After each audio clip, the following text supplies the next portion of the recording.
I'll never forget the moment I saw them. Bulldozers, construction crews, 96 homes going up on land that wasn't theirs. The homeowners association thought they could just take what they wanted. No permission, no notice. But what they didn't know. They just stepped into a trap, one that I set months ago, and it was already too late for them to turn back. They thought I was an easy target. But they had no idea who they were messing with. Now, their biggest mistake was about to cost them everything. Here's how they walked right into my trap. It was supposed to be my quiet corner of the world, 50 acres of land that I had worked hard to buy and build my life around. It wasn't just dirt and grass to me, it was home. But one morning, everything changed. I got a call. The HOA, a group notorious for overstepping their bounds, had started constructing 96 homes on my land. No warning. No permission.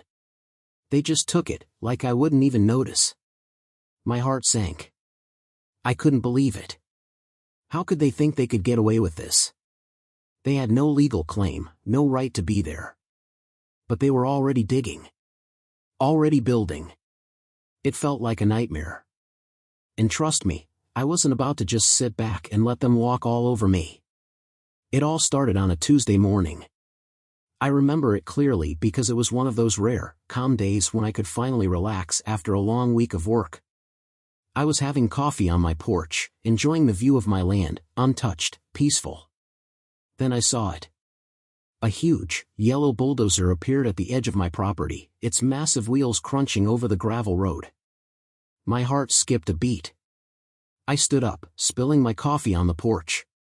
My first thought was that it was some kind of mistake, a misdirected piece of equipment. But then more trucks followed. A convoy of construction vehicles, moving in like an army. They weren't just passing through. They were setting up.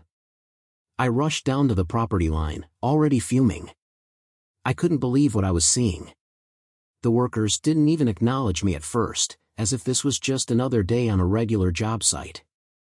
But this wasn't just another job site. This was MY land. I had paperwork to prove it. I had spent years fighting to get this property, and now these strangers were trampling over it without a care in the world. I grabbed my phone and called the HOA office, hoping this was all some kind of mistake.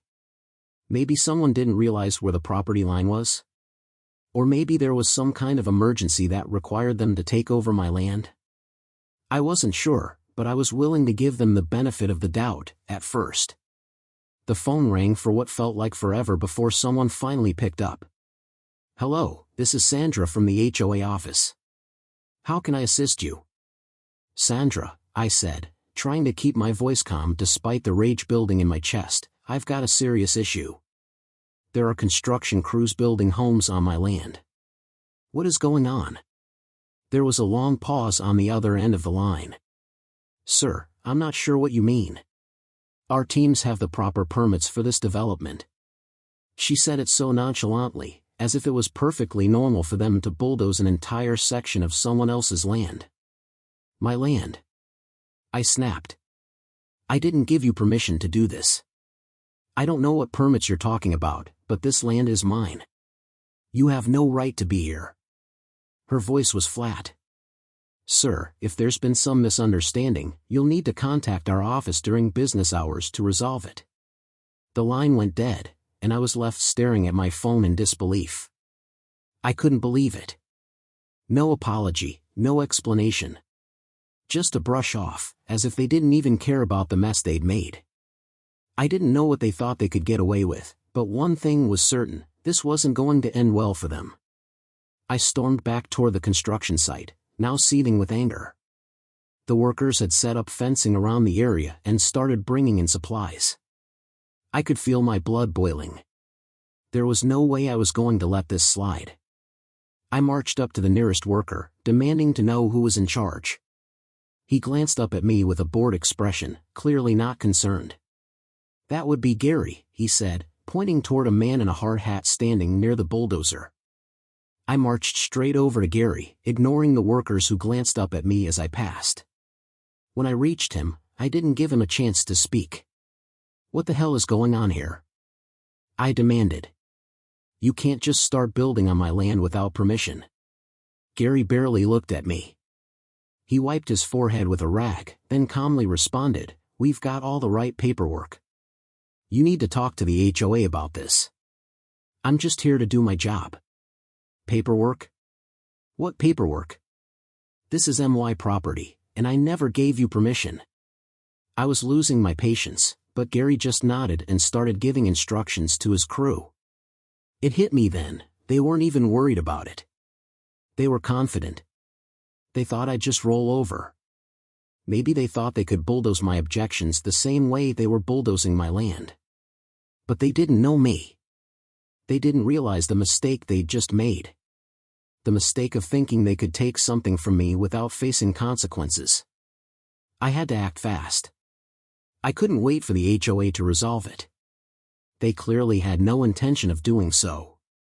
This wasn't just a mistake on their part, it was a huge overstep. They assumed I wouldn't fight back. That assumption was going to cost them dearly. I took a deep breath, steadying myself. The plan had to be flawless.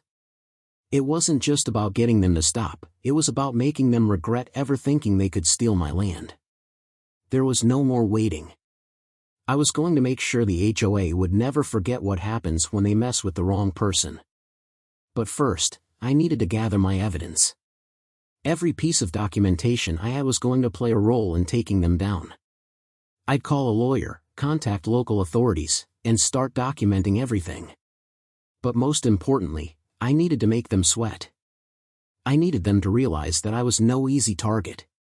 This wasn't over. Not by a long shot. I couldn't afford to waste any more time.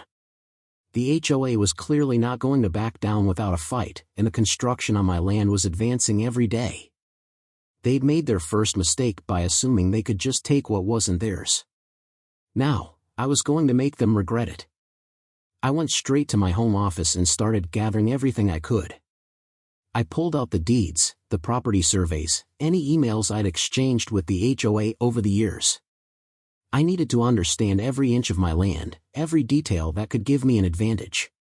The first thing I did was dig into the local zoning laws. Could they build without permission? Were there any loopholes I could exploit?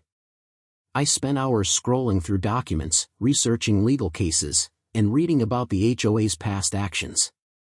The more I read, the more I realized they had been sloppy.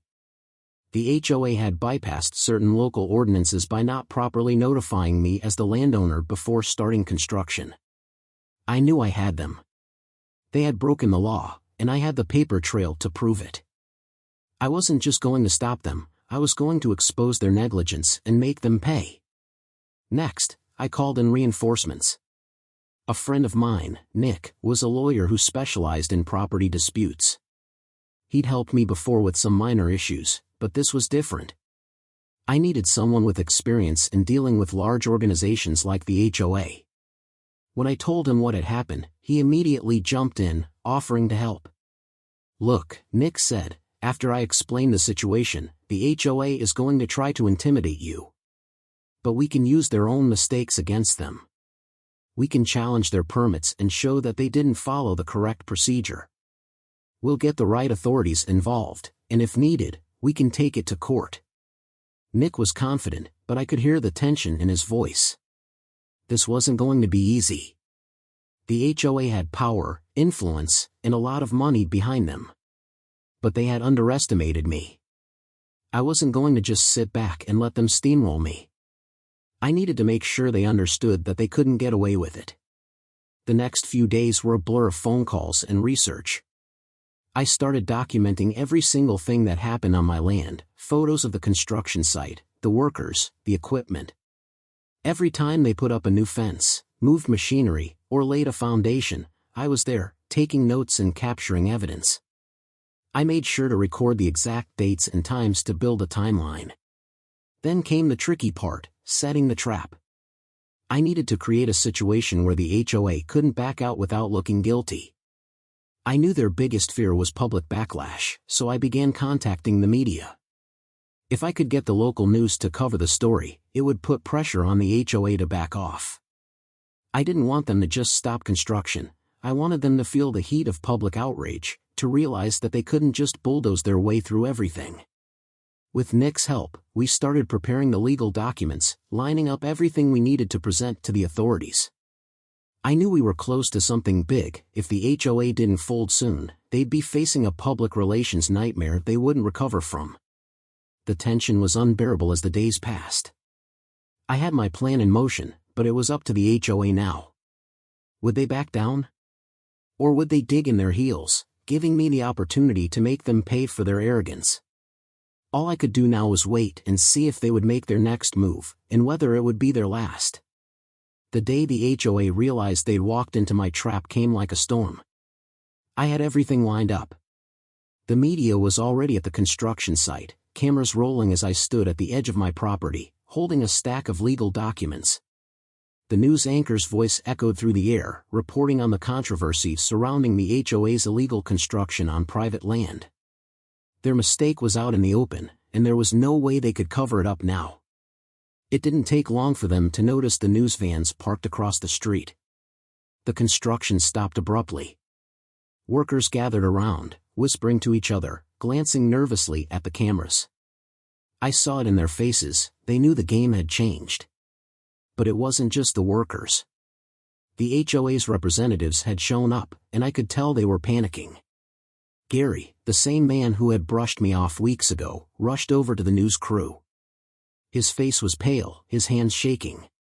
He tried to speak, but his words caught in his throat when the reporter asked him about the legal documents I had just handed over.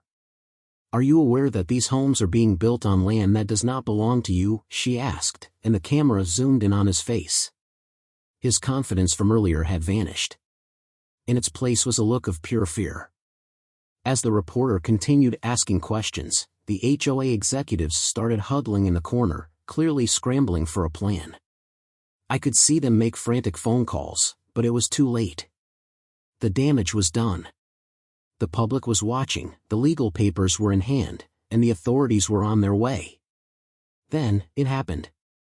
The head of the HOA, a man I had never met before, appeared at the scene, looking like he had just seen a ghost.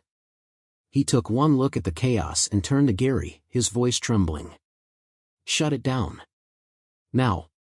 For the first time in weeks, I felt a sense of triumph. They were forced to admit their mistake and halt construction. The shock on their faces was priceless, too late for damage control.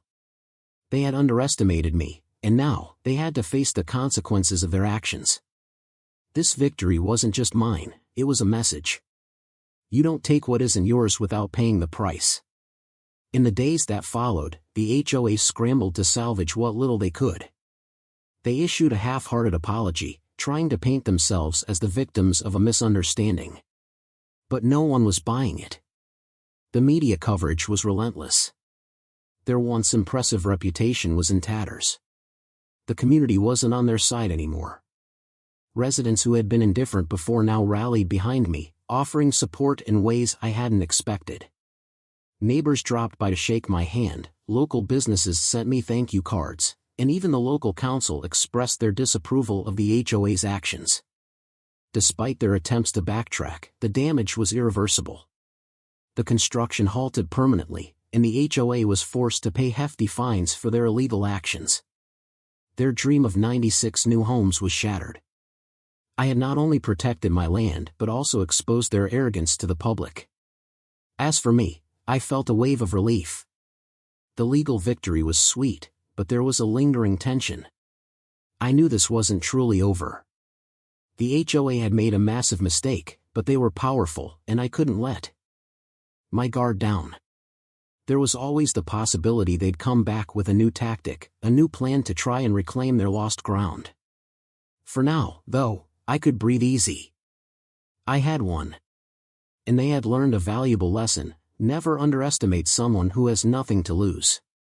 The battle for my land changed me. It wasn't just about protecting property, it was about standing up for what's right, even when the odds are stacked against you. The HOA paid for their arrogance, facing fines, a damaged reputation, and public backlash. They'll think twice before trying to bulldoze over anyone else. But while I felt a sense of victory, I knew this wasn't truly over. Power-hungry organizations like the HOA don't just give up easily. They may have lost this time, but I'll be ready if they try again. The war isn't over, it's just begun. The lesson?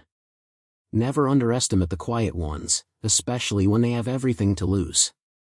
And never let anyone take what's rightfully yours, because sometimes, the only way to protect it is to fight back.